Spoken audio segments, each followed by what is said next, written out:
tudo bem? Hoje eu estou aqui com o professor e economista Peri Chiquida. Ele é professor da UniOeste, ele é membro do Conselho Nacional de Política Criminal e Penitenciária e ele conheceu há 20 anos o professor Gary Becker nos Estados Unidos, que é o papa da análise econômica do crime, da criminalidade.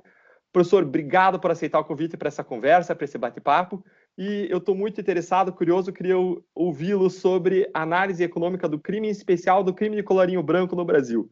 A grande questão é: a corrupção vale a pena? O que a gente precisa fazer para diminuir esse grande mal, pelo ponto de vista da análise econômica do crime? Saudações, Deltan Dallagnol. É uma honra estar falando com você. Me permite falar você. A teoria econômica do crime, ela, conforme bem dito por você, ela foi engendrada, digamos assim, pelo Gary Stanley Becker, da Universidade de Chicago, no seu artigo seminal de 1968. Então, até aquele momento, as pessoas pensavam que a criminalidade tivesse como causas pobreza, distribuição de renda e outras falhas do sistema capitalista. No entanto, ele percebeu que não, isso partia de uma racionalidade, o crime econômico, qual seja o crime de corrupção do colarinho branco, o tráfico de drogas, o roubo, o furto, todos esses tinham um objetivo, um sentido pecuniário nisso, diferentemente de outros crimes que não sejam de natureza econômica, como, por exemplo, o estupro, a tortura, o homicídio, que não têm causas econômicas, porém, evidentemente, têm consequências econômicas. Diante disto, o seu artigo foi publicado em 1968. Aqui no Brasil, nós começamos a estudar ele em 1998, então, com uma certa defasagem. E o insight dos nossos trabalhos, iniciados aqui no Paraná, na Universidade Estadual do Oeste do Paraná, foi bem interessante, porque nós tivemos a percepção de perguntar para os delinquentes quais foram as razões deles migrarem para a atividade ilícita. Quais as variáveis e circunstâncias socioeconômicas disso? E, por último, mas não menos importante, o crime econômico no nosso país está compensando? Esse foi o norte. E a base é a teoria do Gary Stanley Becker, que é a teoria da racionalidade econômica do crime financeiro. E deixa eu entender melhor, vocês fizeram uma pesquisa de campo com pessoas que são processadas por crimes de colarinho branco para identificar as causas desses crimes, o que impacta o cometimento desses crimes? Exato. Ao longo desses 20 anos, bem no início, uma boa pergunta e uma boa inserção que eu posso colocar aqui. Bem no início, era raro, praticamente inexistente há 20 anos atrás, eu pesquisar crimes do colarinho branco de pessoas que estavam detidas, porque eu pesquiso esse pessoal, essas pessoas que cometeram o ilícito dentro do estabelecimento prisional, perfeito? Ao longo do Brasil todo, em várias unidades. Então, no início, a gente pesquisava muito tráfico de drogas, roubo e furto, fundamentalmente esses três grandes delitos do ponto de vista de natureza financeira. A pessoa está objetivando dinheiro. Mais recentemente, graças a uma mudança de paradigma no Brasil, que a gente nem precisa citar alguns nomes aqui, eu tenho pesquisado também alguns crimes de colarinho branco. E a pergunta sempre é essa aí, né? Relacionando, evidentemente, com uma série de questões. O questionário tem aproximadamente 80 perguntas. Então, a gente pergunta desde questões de sua natureza familiar, religiosa, universitária, escolar, digamos assim, e também algumas variáveis institucionais. Mas o principal objetivo é o seguinte: é saber se o custo foi igual ao benefício, menor ou maior que o benefício do crime, né? E a gente, infelizmente, tem constatado ao longo desses 20 anos, vai completar 21 anos, que o crime no Brasil, sobretudo o crime do colarinho branco também, mas isso se estende para o tráfico de drogas e também para furto, roubo, qualquer outro tipo de receptação, ele tem sido muito benéfico infelizmente, não é uma propaganda para ninguém entrar no mundo do crime, porque, inclusive, as pessoas que entram para esse mundo que não seja do colarinho branco, eles têm uma expectativa média de vida baixa, próximo de 25,5 anos de vida. Mas o do crime do colarinho branco, não. Esses aí, eles têm uma expectativa maior. A gente vai começar uma pesquisa agora mais ampla sobre isso, mas, de qualquer forma, a rentabilidade deles, o custo está sendo bem baixo, vis-à-vis, comparativamente, evidentemente, ao seu benefício. E aí, A equação do Becker é muito interessante. Por que Isso que eu ia te perguntar. Isso que eu ia te perguntar. Qual é a análise deles? Ia pedir para você explicar essa equação da análise racional quanto à prática de crime e os resultados, claro, que a sua pesquisa apontou.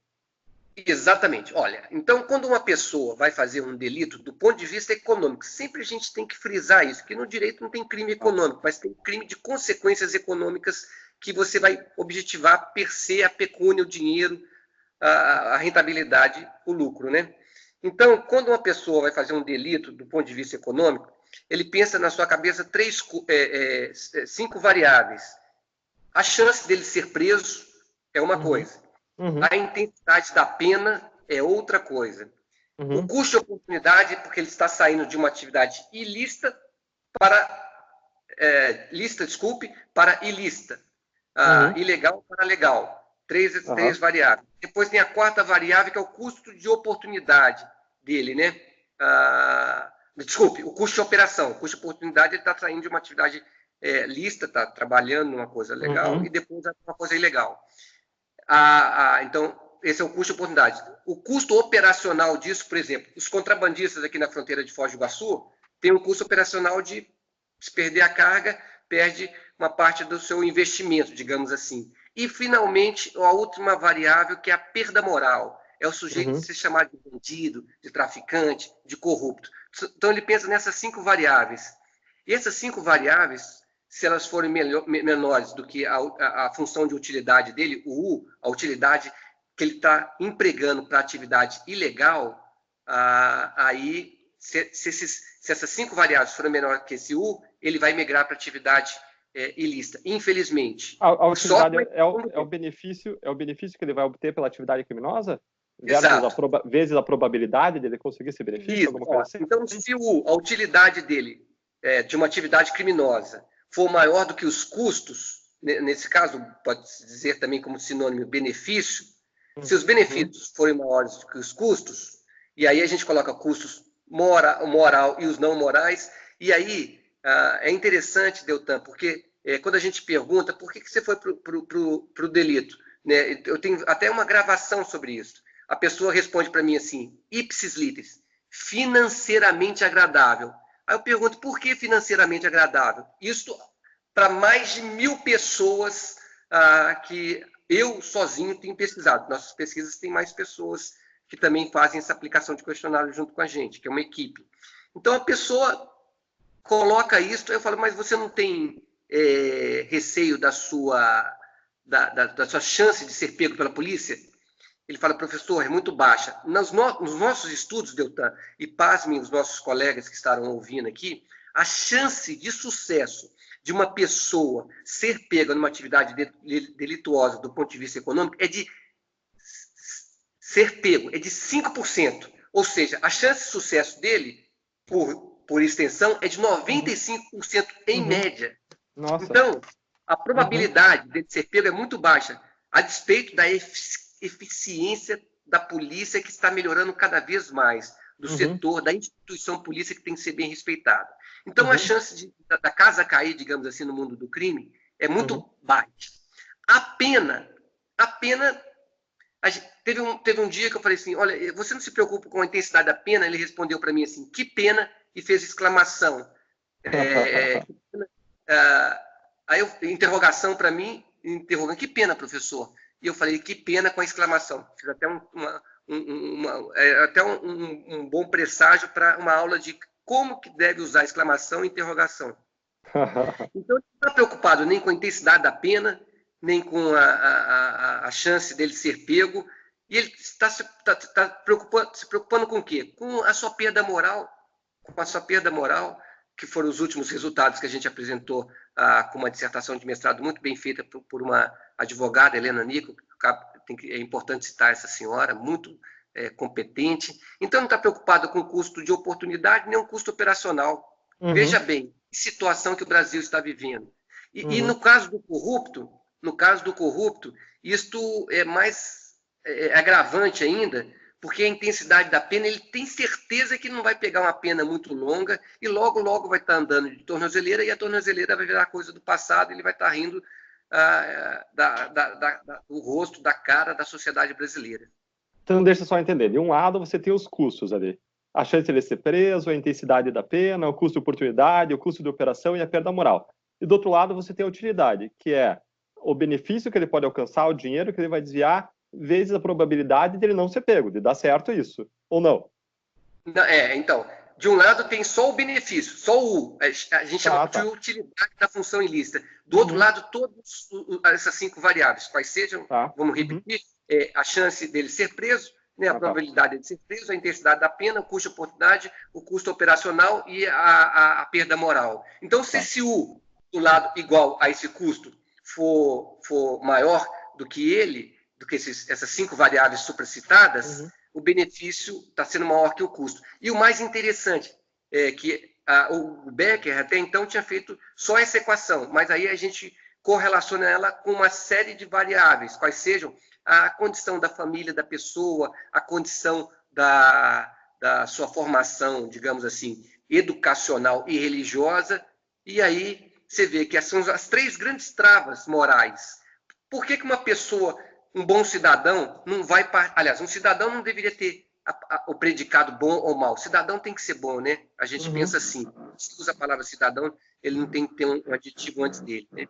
Mas, de qualquer forma, a pessoa que está migrando para essa atividade ilícita, ela tem travas morais fragilizadas, quais sejam escola, família e religião, e a gente insere nessa equação através de uma série de modelagens matemáticas. O interessante é que, ao longo desses 20 anos, os traficantes, os que fazem furto e roubo, né? Se bem que mais recentemente eles estão ficando flex, eles fazem um monte de atividades.